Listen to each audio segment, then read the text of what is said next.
clean energy, energy security, inextricably linked. There's opportunities, there's also huge risks. Just spell it out for us briefly. So many thanks, Julia, and also framing the discussion in the beginning. Tried. Well done. So, 24th of February was the invasion of Ukraine by Russia, and 1st of March, just a week later, we said, the entire world, very publicly, that we are entering the first global energy crisis. Our world has never ever seen an energy crisis of this depth and of this complexity. Why? This is very simple, the reason. Because Russia, as of 24th of February, was the #1 energy exporter of the world. We aren't talking about any country, top energy exporter. #1 oil exporter of the world, #1 gas exporter of the world, major player in the coal markets. And the Russia's actions and the measures that the countries took against Russia meant we are in the middle of the first global energy crisis with huge implications on oil and gas markets. We are seeing it in Europe, in the rest of the world. However, this crisis, while we are going through this crisis, at the same time, it gave a big boost to clean energy development. Because in the past, the clean energy was renewables, electric cars, efficiency, heat pumps. They were growing, but the main driver was environmental reasons. And now, the biggest growth, biggest driver of renewable energy growth today is energy security. Renewables are pushed very strongly because mainly for energy security reasons, because it's homegrown.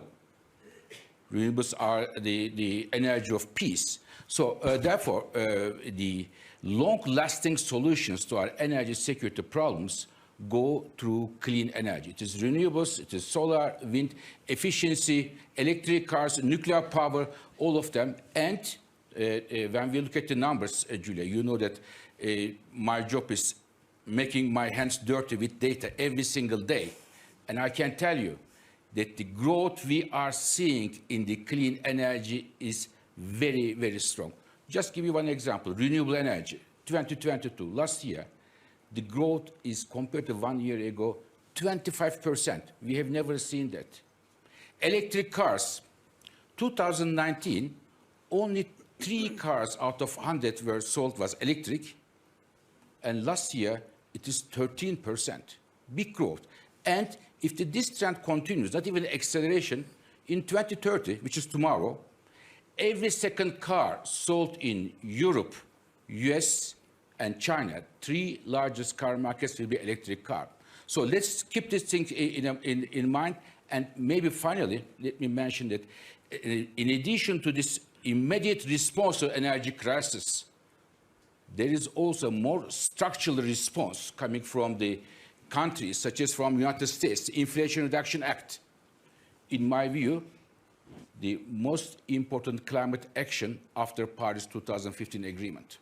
So the IRA, Inflation Reduction Act from the United States, Fit for 55 from Europe, Japan, Green Transformation of Japan, the incentives, huge incentives in India for the batteries, or China pushing in their 5-year plan, big new clean energy technology manufacturing. This is a second dimension in addition to the current immediate responses in terms of renewable efficiency, the heat pumps, electric cars. We are seeing a big push, mainly driven by industrial policies of the countries. I think they will merge, and we will hopefully will have a secure and clean energy future. Fatih, I'm going to stop you. And you've stopped anyway, so that's good. You're glass half full, which is good. So he's the optimist voice. If, a big if we all want to reach a 1.5 degree target to keep our climate safe, what the scientists tell us to do, our climate target, today the world invests $1 for fossil fuels and $1.50 for clean energy. So the ratio is $1 for fossil fuels, $1.50 for clean energy. If we want to reach our target, this ratio of 1 to 1.5 should be 1 to 9.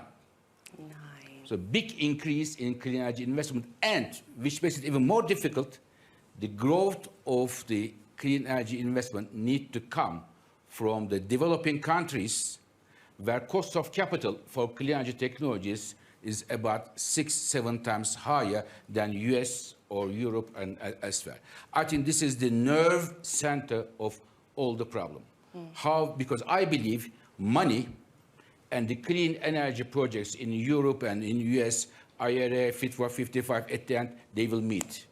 But what are we going to do in the emerging countries? And I believe advanced economies have two reasons to support the clean energy financing in developing countries. Number one, 1 ton of CO2 going to atmosphere from Detroit or from Jakarta or from New York or from Marseille has the same effect on everybody.